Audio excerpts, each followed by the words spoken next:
Assalamualaikum warahmatullahi wabarakatuh. Kita bertemu lagi dalam mata kuliah statistika.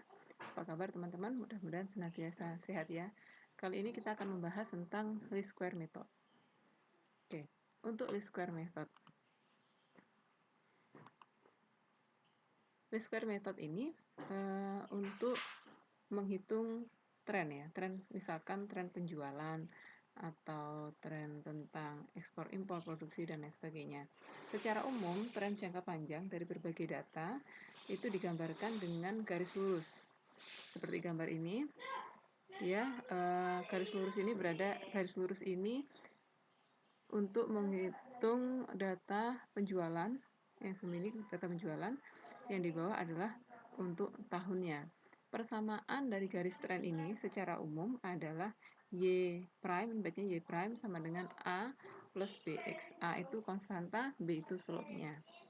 Nah, kemudian masalahnya adalah terkadang pada dalam membuat garis tren itu kadang kala proyeksi yang diberikan atau perkiraan yang diberikan, misalkan perkiraan peramalan penjualan itu dengan kenyataannya biasanya itu ada perbedaan. Nah, apabila perbedaan antara data yang sebenarnya dengan data proyeksi itu terlalu besar atau selisihnya, itu namanya adalah standar deviasi. Namanya adalah deviasi. Semakin besar perbedaannya, maka semakin tidak bagus peramalannya, tapi semakin mendekati benar atau selisihnya semakin kecil, maka peramalan itu semakin bagus.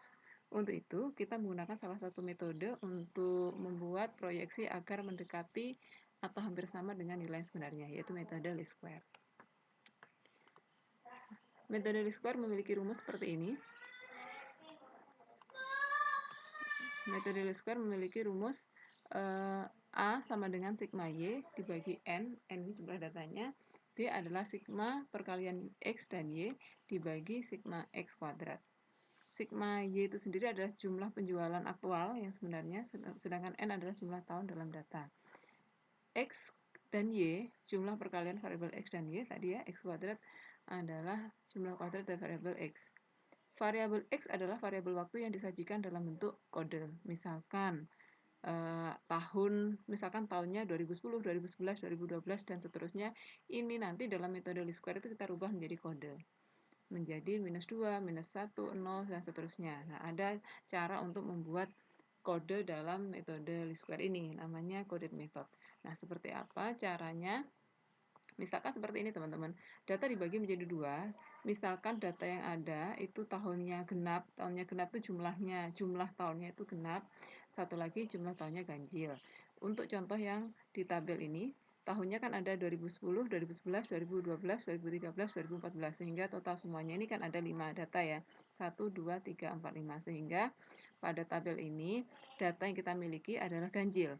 Untuk ganjil, maka langsung kita ambil nilai tengahnya, kita kasih nilai 0. Oke, itu cara membuat codingnya. Nah, berangkat dari nilai 0 yang tengah ini, kalau kita mundur tahunnya, maka kasih codingnya -1. Mundur lagi -2. Kalau ke depan, setelah 0 ke depan, misalkan dari 2012 kan 0, maka 2013-nya itu 1, 2014 itu 2, 2015 nanti berarti 3, dan seterusnya. Patokannya itu nilai tengahnya ini. Oke, itu untuk nilai yang ganjil. Kemudian, maksud satu poin di sini ini kan nambah 1 poin ya, 2012 ke 2013 ini artinya 1 tahun ya. 1 tahun itu berarti dimulai dari tengah tahun 2012 sampai tengah tahun 2013. Ini nilai 2 itu tengah tahun 2014. Nah, kemudian kalau misalkan bagaimana kalau kita ngambil di antaranya, misalkan kalau ini kan 2012 itu nilai codingnya kan 0. Dan sampai tengah tahun 2013 kan nilainya 1. Gimana kalau tengah-tengahnya ini? Yaitu akhir tahun 2012 atau awal tahun 2013. Maka ini nilainya setengahnya, berarti ini 0,5.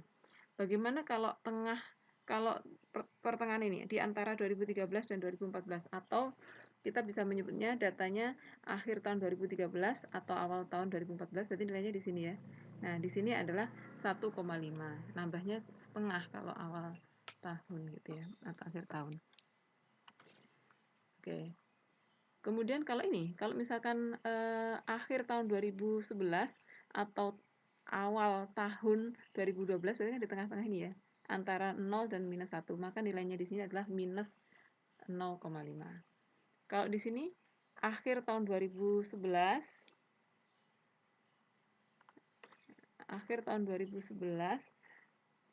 atau awal tahun 2010 berarti itu di sini, maka codingnya adalah minus 1,5 gitu ya.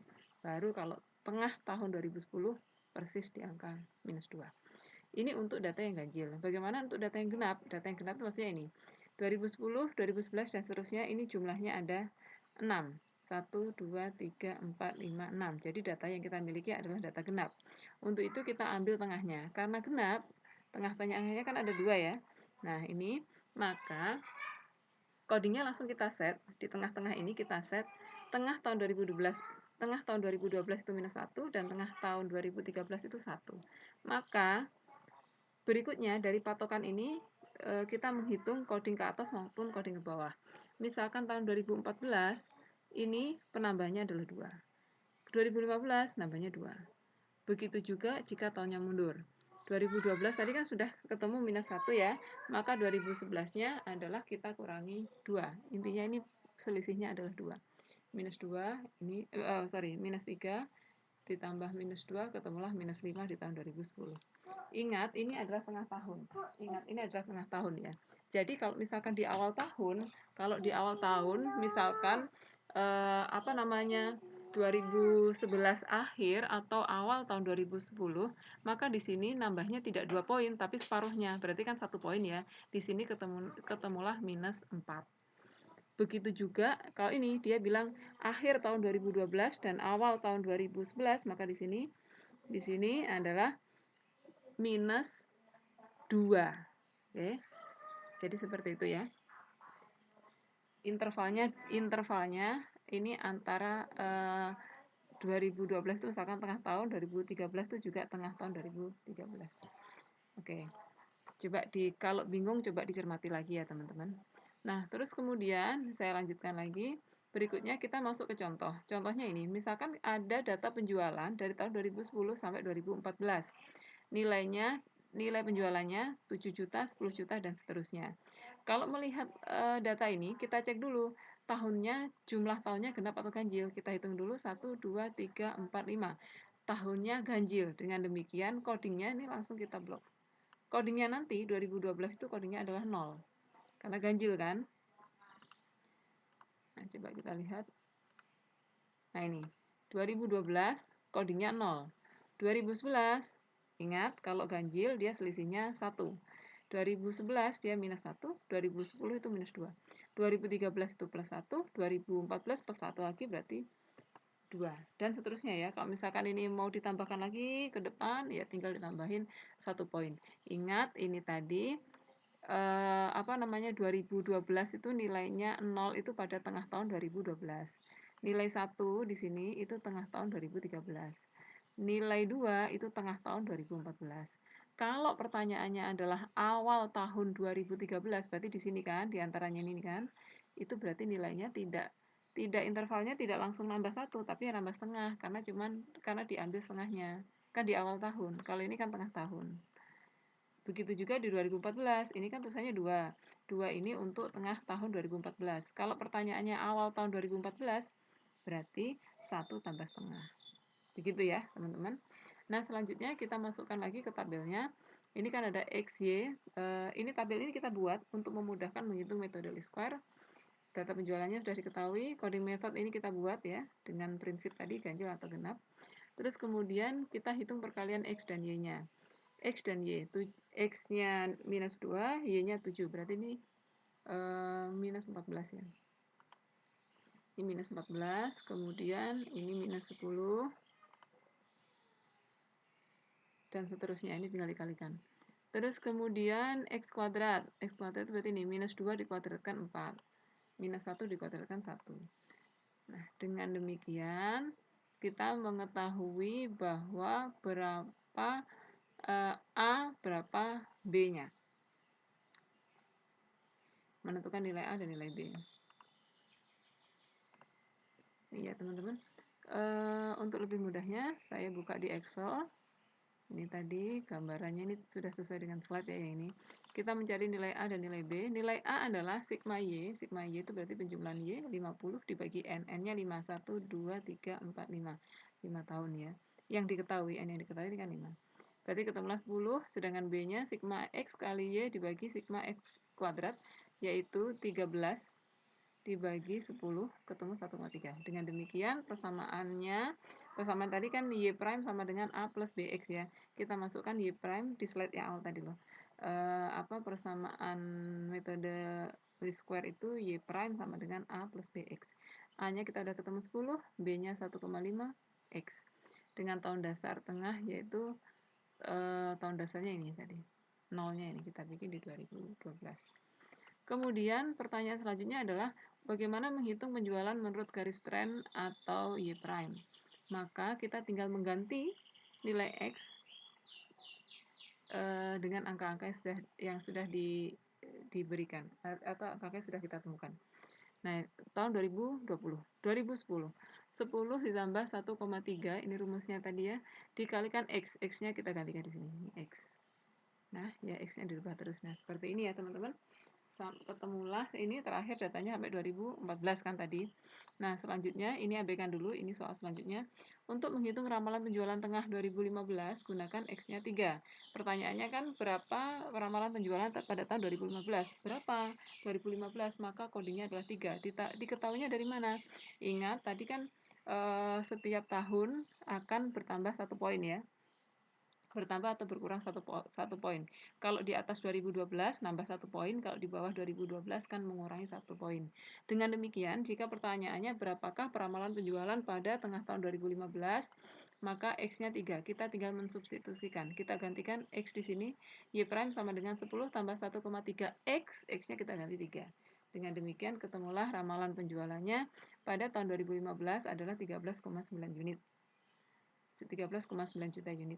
Oke, selanjutnya adalah ini saya beri bantuan ilustrasi teman-teman. Bantuan ilustrasi untuk menghitung coding. Jadi nilai coding itu, satu nilai dalam coding itu rentangnya 12 bulan. Ini jika ganjil ya, kalau genap berarti kan 2 kan tadi. Selisihnya 2. Nah, cara menghitungnya mulai tengah bulan hingga tengah bulan tahun berikutnya. Misalkan kita mulai hitung dari bulan ke-7, bulan 8, bulan 9, 10, 11, 12, 1, 2, 3, 4, 5, 6. Nah, gitu ya. Itu cara menghitungnya. Untuk bulan ke-7 tahun sebelumnya, itu nilainya adalah 1/12. Bulan 8, 2/12. Demikian seterusnya sampai ketemu bulan ke-12 atau akhir tahun. Akhir tahun itu 6/12 atau 0,5 kan setengah. Seperti tadi yang saya sampaikan bahwa kalau kita mencari nilai ini akhir tahun 2012, ini di sini, maka nilainya adalah setengah. Kalau akhir tahun 2013, maka nilainya ini ya 1 tambah setengah. Akhir tahun 2014, maka nilainya 2 tambah setengah gitu, tidak tambah 1 karena masih berada di awal tahun. Maka jika pertanyaannya kan adalah pertanyaan selanjutnya kan berapakah peramalan penjualan pada awal tahun 2016? Awal tahun 2016 ya, maka kita cek di tabel. Jika 2015 tengah itu 3, 2016 tengah itu kan 4. Jika pertanyaan itu awal, berarti di sini. Atau akhir tahun 2015 kan di antaranya. Maka nilainya 3 tambah setengah. Berarti 3 setengah. Nih kita menghitung Y prime sama dengan 10 tambah 1,3 kali X-nya adalah 3 setengah. Sehingga ketemulah peramalannya 14,55 juta unit. Oke? Jika teman-teman bingung, coba diulang lagi. Rekaman ini diulang lagi sehingga teman-teman bisa paham. Nah, selanjutnya kita masuk lagi ke sini di slide ini. Slide ini sudah saya upload di Learning ya, teman-teman bisa pelajari dengan detail. Selanjutnya untuk membuat ini tadi udah ketemu jawabannya sesuai yang saya uraikan di Excel tadi. Selanjutnya untuk lebih memahami, teman-teman bisa mencoba mengerjakan latihan soal ini. Ini contoh soalnya, silakan dikerjakan di Excel dengan step-step seperti yang saya sampaikan tadi. Oke, demikian pertemuan kita hari ini teman-teman. Semoga teman-teman bisa memahami dan bisa menambah ilmu kita. Saya akhiri, wassalamualaikum warahmatullahi wabarakatuh.